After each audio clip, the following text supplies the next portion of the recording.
Mga pangakong pagpapala. Ika-33 kabanata. Habang si Jeremias ay naroon pa sa kulungan sa himpilan ng mga gwardya ng palasyo, nagsalita ang Panginoon sa kanya sa pangalawang beses. Ito ang sinasabi ng Panginoong lumikha ng mundo at naghugis nito. Panginoon ang pangalan niya. Tumawag ka sa akin at sasagutin kita.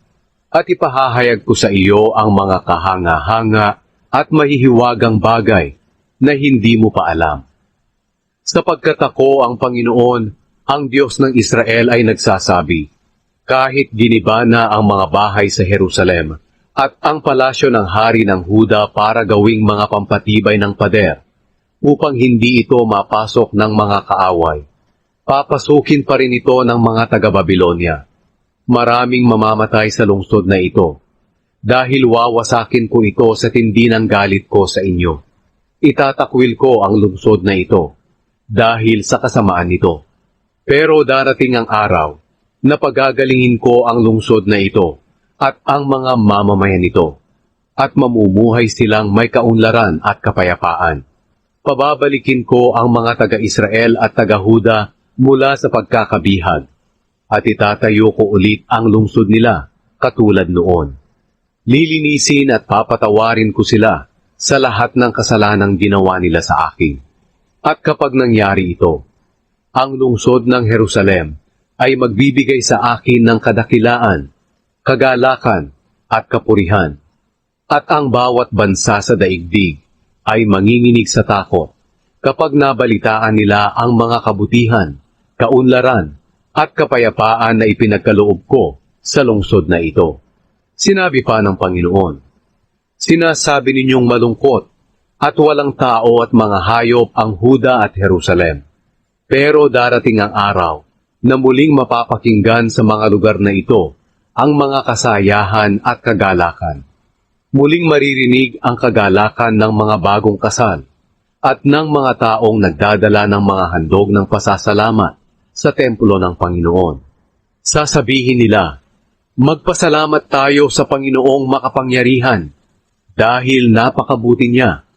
Ang pagmamahal niya ay walang hanggan. Talagang magsasaya ang mga tao dahil ibabalik ko ang mabuting kalagayan sa lupaing ito, katulad noong una. Ako ang Panginoon, ang nagsasabi nito. Sinabi pa ng Panginoong makapangyarihan, kahit na mapanglaw ang lupaing ito ngayon at walang tao at hayop, darating ang araw na magkakaroon ng mga pastulan sa lahat ng bayan, na pagdadalhan ng mga pastol ng kanilang mga kawan. Muling dadami ang kawan nila sa mga bayan sa kabundukan, sa mga kaburulan sa kanluran, sa Negev, sa lupain ng Benjamin, sa mga lugar na nakapalibot sa Jerusalem, at sa mga bayan ng Huda. Ako ang Panginoon, ang nagsasabi nito. Sinabi pa ng Panginoon, darating ang araw na tutuparin ko ang mga kabutihang ipinangako ko sa mga mamamayan ng Israel. Sa panahong iyon, pamamahalain ko ang haring matuwid na mula sa angkan ni David. Paiiralin niya ang katarungan at katuwiran sa buong lupain. At sa panahon ding iyon, maliligtas ang mga taga-Huda at mamumuhay ng payapa ang mga taga-Jerusalem. Ang Jerusalem ay tatawaging ang Panginoon ang ating katuwiran.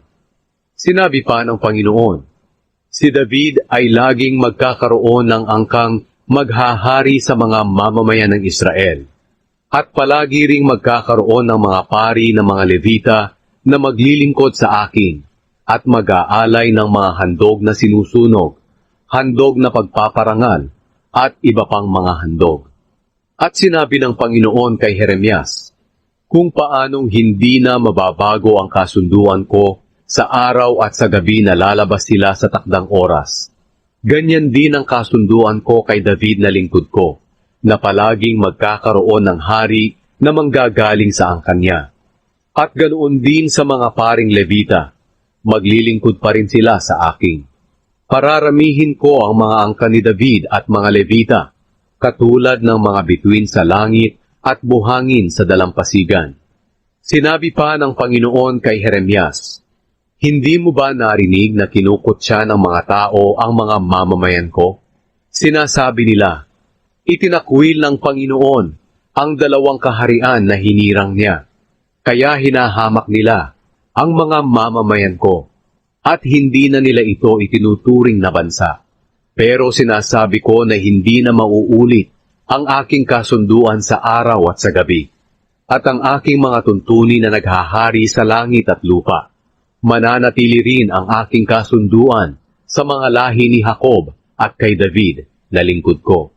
Hihirang ako mula sa angkan ni David na maghahari sa mga lahi ni na Abraham, Isaac at Jacob.